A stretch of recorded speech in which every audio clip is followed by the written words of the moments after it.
The city's changed a lot over the years, but I feel like we're really keeping the real San Francisco alive. I've been with Boys and Girls Club for 24 years. It's an institution in San Francisco. We worked with over 15,000 kids last year.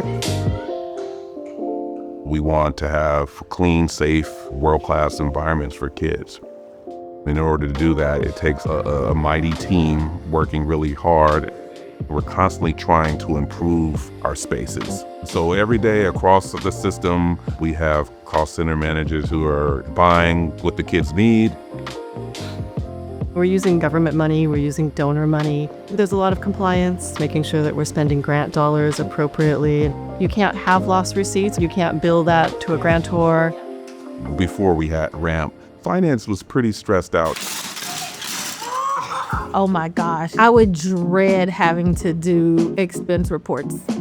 I have to give all credit to Heidi. We normally don't take cold calls, but we were already doing a manual process, so what did we have to lose? It's like, is it really gonna be that good? But it really was, just straight out the gate. The RAMP robots, they'll tell me which receipts need attention, and you can just ping somebody right in RAMP and say, hey, are you sure you've coded that right?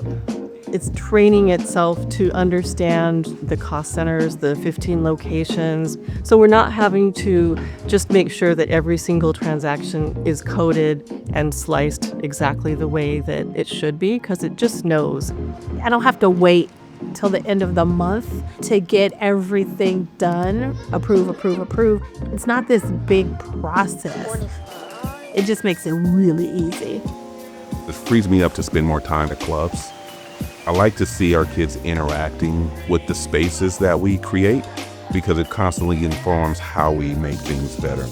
The more we can save using something like RAMP, then that money can go towards ensuring that our facilities are top-notch, they're safe, that they're running effectively. We may be paid $15,000 or $20,000 a year for the AP platform. And with RAMP, because of the credit card cashback, we're actually earning tens of thousands of dollars a year annually. I feel like the tools that we've chosen have allowed us to serve kids better. Parents are dropping their kids off and trusting us with their most precious resource, and our goal is to send them home better than they came.